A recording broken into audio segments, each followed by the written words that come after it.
Hello guys, welcome back to my channel.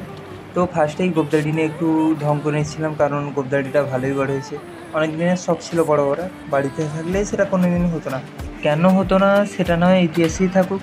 বিকালে আমরা সবাই মিলে একটু ঘুরতে বেরিয়ে পড়লাম, আর রাস্তার যা অবস্থা হয়েছে, সকালের 1 ঘন্টা বৃষ্টিতে এই অবস্থা। আর এখানে তো পুকুর তৈরি হয়েছে, মাছ ছেড়ে দিলে ভালোই চাষ হবে। তারপর আমরা সবাই টোটোয় উঠে পড়ি স্টেশনে যাওয়ার জন্য। আর ওই যে সামনে একজন উঁকি মারছে। টিকিট কেটে স্টেশনে দাঁড়িয়েছি, আর সঙ্গে সঙ্গে আমাদের ট্রেনও চলে এসছে। এত সুন্দর মেঘ দেখতে দেখতে আমরা পৌঁছে যাই বালিগঞ্জ স্টেশনে, এবং সেখান থেকে প্রিন্সেপ ঘাটের কাপেল দেখতে দেখতে পৌঁছে যাই বাবুঘাট। আর এটা হচ্ছে বাবুঘাটের হাইওয়ে।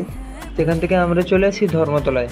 আর আমরা টোটাল এসেছিলাম 6 জন, তার মধ্যে 3 জন থেকে যাই প্রিন্সেপ ঘাটে, আর 3 জন চলে আসি ধর্মতলায়।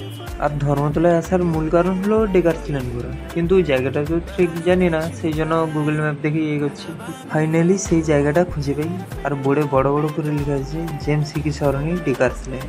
ডেকার্সল্যান্ডে ঢুকে পড়তেই চা কফি থেকে শুরু করে বিভিন্ন ভ্যারাইটির খাবারের দোকানে ছড়াছড়ি।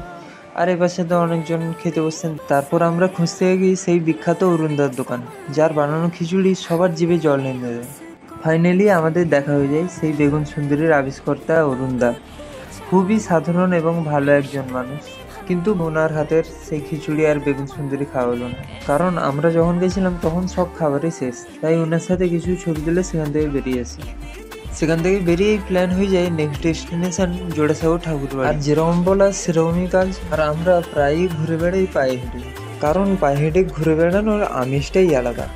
তারপরে আমরা পৌঁছে আমাদের ডেস্টিনেশনে, আর এখানে কিছু ছবি এবং ভিডিও তুলি, কিন্তু এখানে ভিডিও করাটা মানা ছিল। কপালটা এতটাই খারাপ যে জোড়াসাগর ঠাকুর পরিবারেও ঘুরতে পারলাম না, কারণ এখানে সকালে 10 টাকায় টিকিট দিয়ে ঢুকতে দেয়, কিন্তু সন্ধ্যাবেলা হলে ঢুকতে দেয় না। তারপর চলে আসি বাবুঘাট সন্ধ্যা আরতি দেখার জন্য, কিন্তু এখানে সন্ধ্যা আরতি শেষ, তাই শুধুমাত্র ভোগটা খেয়ে স্টেশনে চলে আসি, আর দেখি ট্রেনও ঢুকে গেছে। তো আজকের মতো ঘুরে ঘুরে এখানেই শেষ, ভিডিওটাও এখানেই শেষ করছি। ভিডিওটি ভালো লেগে থাকলে লাইক শেয়ার সাবস্ক্রাইব করে পাশে থাকবেন। তো আজকের মতো বাই।